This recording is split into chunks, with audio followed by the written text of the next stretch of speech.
Welcome to a bit of an oddball canyon driving review. Today we're in a 2019 BMW X3 M40i xDrive. Not what you'd probably expect on a twisty canyon road, but because this is the M40i and it's equipped with a B58 straight 6 turbocharged inline-6 engine, why not? I had such a great time with the X6M a couple of years back on this same road, and that 5,000-pound SUV completely changed my perspective, or at least opened my eyes to what is possible with performance SUVs. It was such a shockingly capable, sharp, and even playful car. Let's see if this M40i X3, which is a much smaller and lighter SUV than the X6M, and technically not a full M product, gives you at least some of that DNA. Since this is a 2019 X3, this comes with the first generation BMW B58 engine. That means it makes 335 horsepower and 369 pound-feet of torque. In the 2020 model year, BMW provided the updated B58 with 382 horsepower, and they achieved that through a new turbocharger that was integrated into the exhaust manifold, upgraded dual branch exhausts, and a few other changes. The owner ACOM actually put a downpipe and an MHD Stage 2 tune, which he estimates gives this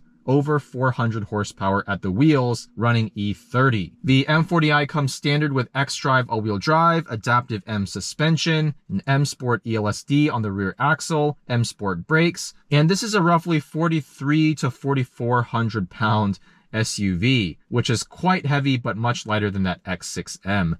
We have electric power steering, strut front, multi-link rear suspension, and with the B58, you can actually achieve mid-20s miles per gallon. This is rated at 21 city, 26 highway. I've seen these listed as low as around $23,000. For a really nice example, 2019, you're looking at closer to $30,000. That's less than half of this vehicle's original MSRP. So let's see if this X3 is any good to drive. We're gonna throw this directly into sport mode and into manual mode. Oh my, that's some instant low-end torque delivery. The traction control is already acting a bit funky. Oh my gosh. The throttle tuning is a bit funky. It's very sensitive after you get past about the initial inch of pedal travel.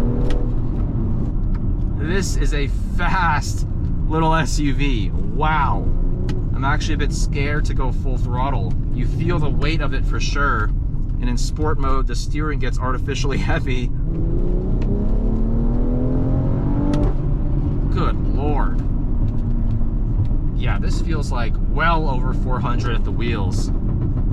And as you can hear, because this is a first-gen B58, and possibly because it's tuned, you get quite a lot of burbles and crackles on the overrun when you lift off the throttle at high RPM. It's just gunshots out the back, and I think this is on stock exhaust.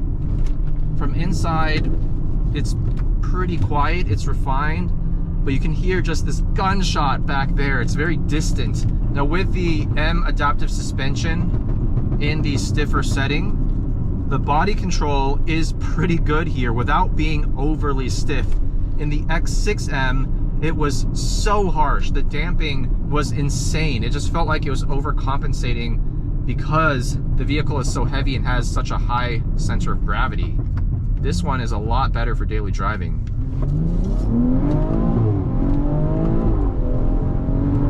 That initial hit of acceleration is very sort of what you'd expect, but then once you hit a certain point, it just explodes in a very non-linear way.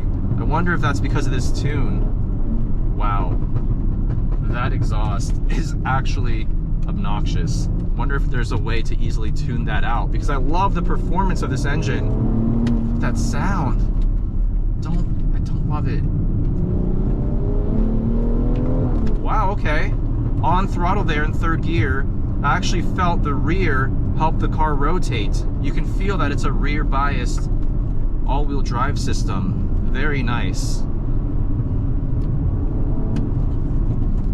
The throttle tuning of this is just not my cup of tea. The straight line pull is pretty nutty. When you look at this vehicle from the outside, it's like, okay, soccer mom, BMW SUV, nothing too crazy. But then you drive it, oh my goodness. Oh yeah, it feels heavy through these tighter corners.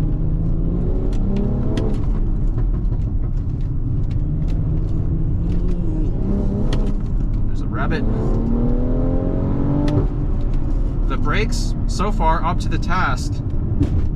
Good thing this has the M Sport brakes as standard, because with a B58, even in stock form, you need those brakes. This engine gets this vehicle up to speed a lot quicker than you think a 4,400 pound SUV should be capable of. Oh my gosh, that burble tune. And the steering is numb, but pretty precise for such a heavy car. The brake pedal feel a little soft, but no fade so far. The transmission, it does a good job. Acom mentioned that he would like to tune it to make it feel a little bit more snappy, but I actually have no complaints with how this is tuned right now. It's downshift in third here. There's a little bit of a delay, but the shift itself is executed very quickly.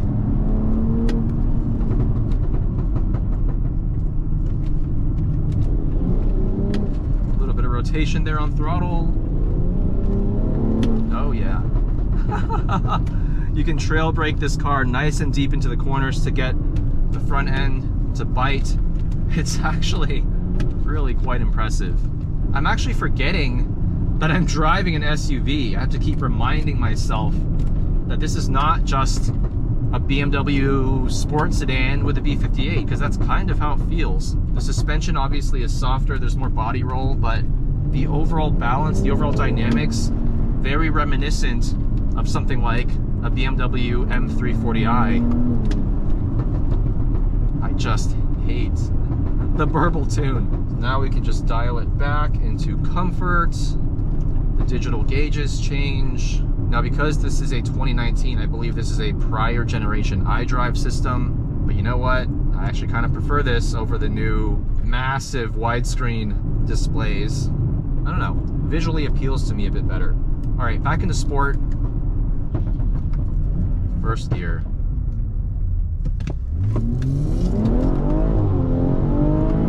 It gets through first gear so quickly. Good Lord. All right, back into comfort. Let's chill. This thing is shockingly quick in a straight line. With an E30 tune and a downpipe, man, it moves for a 4,400 pound vehicle. And the dynamics are actually very, very engaging and fun. You feel that rear biased all-wheel drive balance, and at the end of the day you can just throw it into comfort or eco and just drive it like a normal daily. It has such a dual personality about it. I love that. BMW is one of the masters at making vehicles that shouldn't be fun to drive. I'd love to try something like a Porsche Macan now, or even a Cayenne. I hear those are even better, but from where I'm sitting, this is one of the most dynamically engaging SUVs I have ever driven. I would say it offers up about 85 to 90% of the thrills of the X6M. So big shout out to Acom. Let me know what you think about the X3 M40i. What are some even better or maybe comparable driving focused SUVs out there? Let me know your thoughts down in the comments, and I'll see you in the next video.